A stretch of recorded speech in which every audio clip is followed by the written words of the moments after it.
স্বেচ্ছাসেবী ও সাংস্কৃতিক সংস্থা।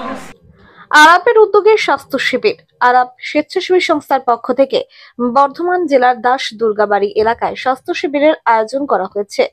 স্বেচ্ছাসেবী সংস্থার আবেদনের ভিত্তিতে স্বাস্থ্য পরীক্ষার সহযোগিতায় এগিয়ে এসেছে কেমব্রি হাসপাতাল।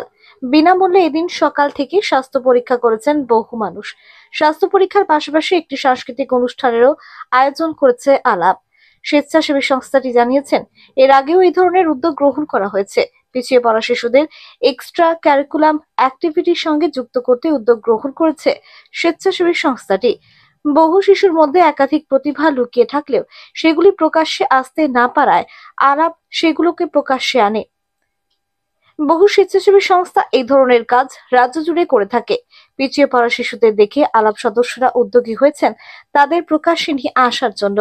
রবিবার সাংস্কৃতিক অনুষ্ঠানের মাধ্যমে ও পিছিয়ে পড়া শিশুদের বিভিন্ন রকম অ্যাক্টিভিটির সঙ্গে যুক্ত করে তাদের পুরস্কার দেওয়ার কথা জানিয়েছেন।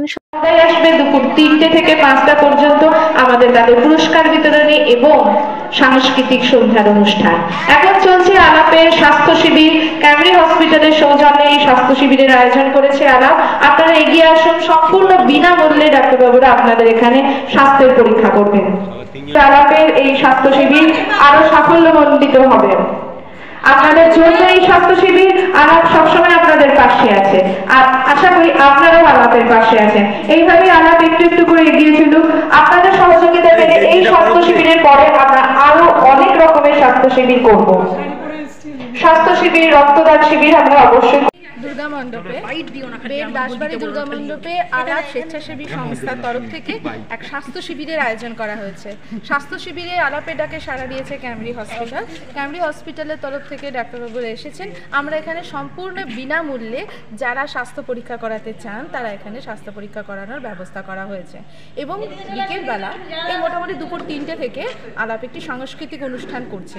এই সাংস্কৃতিক অনুষ্ঠানটার একটা উদ্দেশ্য আছে। এর আগে আলাপ অর্থনৈতিকভাবে পিছিয়ে পড়া যে সমস্ত বাচ্চারা রয়েছে তাদের বিভিন্ন এক্সট্রা কারিকুলাম অ্যাক্টিভিটিস যেমন ছবি আঁকা, গান, কবিতা এসবে যাতে তারা এগিয়ে আসতে পারে তার জন্য ড্রয়িং কম্পিটিশন করেছে। দু জায়গায় আমরা ড্রয়িং কম্পিটিশন করেছি, গোলাহাটে আর আলমগঞ্জ কলাবাগান বারবাড়িতে।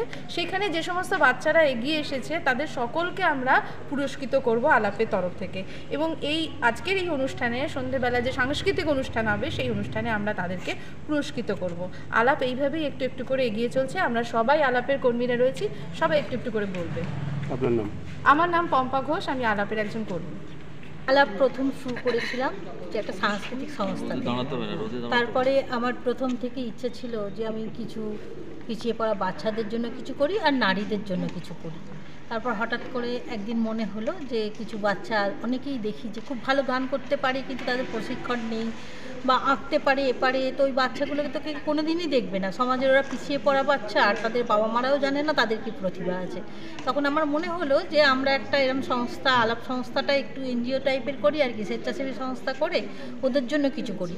তো আমরা আজ পর্যন্ত কোথাও আমরা খুবই কম দিনের, হয়তো এই 2-3 মাস কাজ করছি, তো আমরা এত কম দিনেই আমরা বহু প্রোগ্রাম করলাম, কিন্তু আমরা বিনামূল্যে করেছি। বাচ্চাগুলোর কাছে গিয়ে অঙ্কন প্রতিযোগিতা করেছি, চিলড্রেন্স ডেতে ওদেরকে দিয়েছি কিছু মানে খাবার, যে যে ওদের যা প্রয়োজনীয় জিনিস, এমনকি ওদের যে এডুকেশন, তারপরে আমাদের সাংস্কৃতিক জগতের যে বিষয়গুলো সব কিছুই আমরা ওদের প্রশিক্ষণ দিচ্ছি। আমার ইচ্ছা একদিন ওরা আমরা যে বড় মঞ্চে আলোকিত করে যে আমরা অনুষ্ঠান করে আসি আর বাহবা পাই ফেসবুকে, তা আমি চাই ওই বাচ্চাগুলো একদিন ওই আলোকিত মঞ্চে গিয়ে দাঁড়াক এবং ওরা বেশ ওদের যে স্বপ্নটা দূর থেকে দেখে ওরা ভাবে যে কত মানুষ এরকম অনুষ্ঠান করছে স্টেজে, আর ওরা একটা প্যাকেট নিয়ে কিছু খাবার নিয়ে বিক্রি করছে, ওদেরও তো ইচ্ছা করে ওই মঞ্চটায় একবার উঠতে। তো ওরা এইভাবে ওঠাতে পারলে আমার জীবন ধন্য হয়ে যাবে সত্যি।